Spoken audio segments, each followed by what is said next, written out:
बिहार के कटिहार में नकली डीएसपी का असली डीएसपी से सामना हो गया है। जब मामले का राज खुला तो पूरे शहर में सनसनी फैल गई है। मामला डंडखोड़ा थाना क्षेत्र से जुड़ा हुआ है। यहाँ पर मोहम्मद अख्तर हुसैन नाम का ये युवक पुलिस की ड्रेस में डीएसपी बनकर गाड़ी से घूम रहा था और अपना रौब लोगों पर झाड़ रहा था। लेकिन वाहन चेकिंग के दौरान असली डीएसपी से सामना हो गया। हालांकि वर्दी और तेवर देखकर डंडखोड़ा थाना पुलिस की टीम ने पहले तो सलामी ठोक दिया, लेकिन जब शक हुआ तब जांच पड़ताल शुरू कर दी गई, जिसमें खुलासा हुआ कि डीएसपी साहब असली नहीं, प्योर नकली हैं। फिर क्या था? पुलिस वाले उन्हें थाना लेकर आए और सीनियर अधिकारियों ने उनसे सख्त पूछताछ की है, जिसमें चौंकाने वाला मामला सामने आया। दरअसल ये लड़का आजमनगर थाना क्षेत्र का रहने वाला है, जो होमगार्ड का पुत्र है और बचपन से ही उसे पुलिस अधिकारी बनने का शौक था।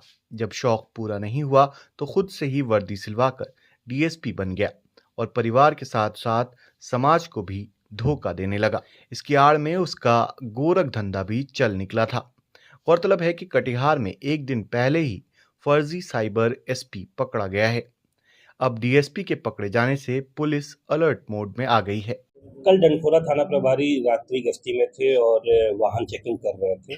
पूर्व में भी हम लोग को ऐसी सूचनाएं मिल रही थी कि कोई व्यक्ति के द्वारा प्रशिक्षु डीएसपी बन के थानों को और सीनियर अधिकारियों को पैरवी करने के लिए फ़ोन किया जाता है। ये बात हम लोग की नॉलेज में थी। जब हम लोगों ने डंडखोरा थाना प्रभारी ने गाड़ियों को चेक कर रहे थे तो इनकी गाड़ी को जब रोका, इस पर पुलिस का निशान लगा बना हुआ था और उसमें वर्दी में एक व्यक्ति बैठे हुए थे। जब इनको रोका और उनसे पूछताछ की तो डंडखोरा थाना प्रभारी को शक हुआ। डंडखोरा थाना प्रभारी ने जब इनका नाम पता सब कुछ पूछना शुरू किया तो इन्होंने बताया कि मैं 66वीं बैच का बिहार पुलिस सर्विसेज का प्रशिक्षु डीएसपी हूँ। मेरी ट्रेनिंग में जिला मुझको मोतिहारी मिला हुआ है और मैं घर आया हुआ हूँ। इस पे थोड़ा सा इनको डंडखोरा थाना प्रभारी को शक हुआ कि छुट्टी के समय में वर्दी पहन के क्यों कोई प्रशिक्षु डीएसपी मिलेगा। तो 66वीं बैच की एक प्रशिक्षु डीएसपी हम लोगों के यहाँ पे हम लोग के जिला में प्रतिनियुक्त है।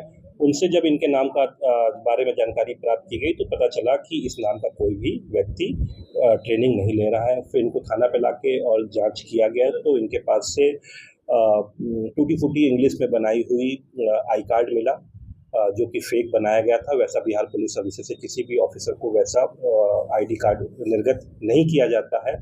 जब हम लोगों ने थोड़ी कड़ाई से पूछताछ की तो उन्होंने एक्सेप्ट किया कि नवंबर 2023 में ये दिल्ली में रहते थे और इंजीनियरिंग की तैयारी कर रहे थे। इंजीनियरिंग में एडमिशन लेने के लिए उस समय इनके दिमाग में पुलिस बनने का विचार ख्याल में आया और फिर हम लोगों ने जैसा चेक भी किया इनके मोबाइल में। उसके बाद इन्होंने यूट्यूब पे पुलिस के क्या काम होते हैं, डीएसपी को कौन सी कैसे रैंक होता है, क्या इंसिग्निया मिलता है, इनका पूरा उसने सर्च मारा और फिर वर्दी बनाई और फिर ये वर्दी पहनना शुरू कर दिए और पूरे परिवार में इन्होंने बता दिया कि मैं डीएसपी बन गया हूँ। फिर धीमे धीमे कुछ लोगों के संपर्क में आया, जिसमें से एक व्यक्ति मोहिउद्दीन भी साथ में अरेस्ट हुए हैं, जिन्होंने अपनी गाड़ी में पुलिस ने लगाया था। उनके संपर्क में आने के बाद इन्होंने पैरवी करना शुरू किया और बहुत सारे ओरिजिनल डीड भी जमीन के बरामद हुए हैं।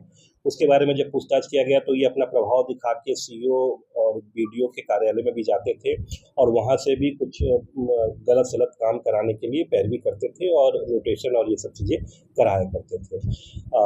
जो व्यक्ति साथ में मोहिउद्दीन पकड़ाया है डंडखोरा थाना का रहने वाला, उसके पास से भी 2 पैन कार्ड मिले हैं, जो एक ही व्यक्ति के 2 पैन कार्ड हैं, जो कि गलत है, वो भी विधि सम्मत नहीं है। सभी चीज़ों को जब्त किया गया है, इनकी वर्दी को जब्त किया गया है और फ़ोन में इन्होंने इंस्टाग्राम, फेसबुक सब कुछ पुलिस के वर्दी में बनाया है, अपने को डीएसपी शो करते हुए बनाया है।